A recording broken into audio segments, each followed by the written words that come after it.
السلام علیکم۔ اپنے لیے جینا سیکھیں، مگر کیسے؟ اپنے لیے جینے سے کیا مراد ہے؟ ایک بات ذہن میں رکھیں کہ آپ کچھ عرصہ کے لیے منظر سے غائب ہو جائیں، دنیا کی نظروں سے اوجھل ہو جائیں، لوگ آپ کا نام تک بھول جائیں گے، لوگ آپ کو یاد نہیں رکھیں گے۔ تو اصل جو جینا ہے اس کے بارے میں آپ کو تھوڑا سا بتانا چاہتا ہوں، میں بتانے کی کوشش کروں گا، سمجھانے کی کوشش کروں گا کہ اگر آپ یہ سوچتے ہیں کہ گاڑی لینا، بنگلہ بنانا، بینک بیلنس بڑھا لینا، شہرت کما لینا، اگر یہ جینا ہے تو میں اس پوائنٹ سے ڈس ایگری کروں گا آپ سے۔ یہ دیکھیں، یہ دنیا فانی ہے، اسے ختم ہو جانا ہے۔ ایک دنیا وہ ہے جو ہماری موت کے بعد شروع ہونے والی ہے، اور وہ جو زندگی جو ہماری موت کے بعد آنے والی زندگی وہ ہمیشہ والی زندگی ہے۔ اور اگر آپ یہ سوچتے ہیں کہ اس دنیا میں شہرت کما لی تو یہ شہرت اگلی دنیا میں کام آئے گی، تو نہیں بھائی، یہ اگر آپ دنیا کے لیے کر رہے ہیں، دنیا کے لیے شہرتیں کما رہے ہیں اور دنیا کو دکھانے کے لیے کر رہے ہیں، تو یہ چیز آپ کے آخرت میں کام ہرگز نہیں آئے گی۔ اگر آپ کو دکھ اور تکلیف اور پریشانیاں آتی ہیں تو آپ اللہ پاک کی نعمتوں کو گننا شروع کر دو، آپ گن نہیں پائیں گے، آپ کے دکھ اور مایوسیاں ختم ہو جائیں گی۔ تو اپنے لیے جینے سے مراد اصل یہ ہے کہ آپ لوگوں کو کتنی خوشیاں دیتے ہو، آپ کتنے لوگوں کے چہرے پہ مسکراہٹ پیدا کرتے ہو، آپ کتنے لوگوں کے دکھ کو بانٹتے ہو، کتنے لوگوں کے غمیوں میں شریک ہوتے ہیں، ان کے غموں میں شریک ہو کر ان کے غم کم کرتے ہو۔ تو یہ بات ہمیشہ یاد رکھ لیں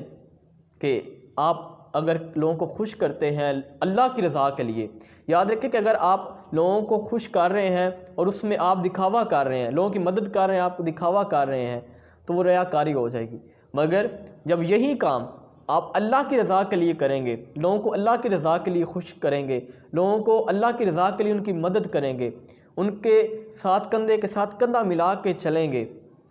تو یاد رکھیں کہ پھر اللہ پاک غفور رحیم ہے، وہ اس کا صلہ اجر ضرور دے گا۔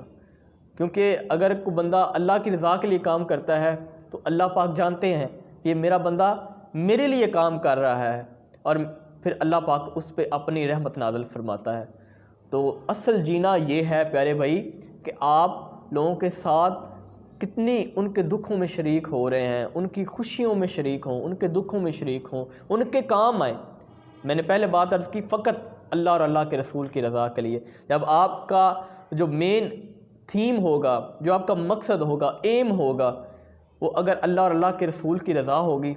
تو دیکھنا پھر زندگی میں کیسے خوشیاں آتی ہیں، زندگی میں کیسی خوشحالیاں آتی ہیں۔ اور پھر جب یہ چیز آپ کے اندر آ جائے کہ آپ لوگوں کو خوشیاں دینا شروع کر دیں گے، لوگ آپ کی وجہ سے خوش ہونا شروع ہو جائیں گے، تو جو وہ دن ہوگا وہ آپ کے جینے والی جو بات ہے نا کہ اصل جینا، وہ شروع ہو جائے گا کہ آپ اصل جی رہے ہیں۔ تو میں امید کرتا ہوں کہ آپ کو یہ بات میں نے جو سمجھانے کی کوشش کی ہے سمجھ آ گئی ہوگی۔ تو اس بات کو آگے زیادہ سے زیادہ شیئر کریں اور لوگوں کے ساتھ خوشیاں بانٹنے کی کوشش کریں۔ یہ دیکھیں،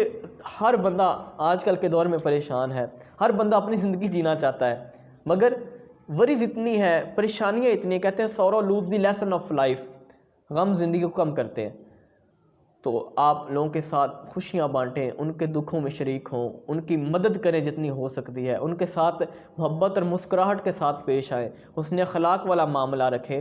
تو آپ اس بات سے بہت زیادہ مستفید ہوں گے۔ اور پھر وہی بات کہ اللہ اور اللہ کے رسول کی رضا کے لیے کام کریں، اللہ اور اللہ کے رسول کی خوشنودی حاصل کرنے کے لیے کام کریں، تو اصل جینا یہ ہے۔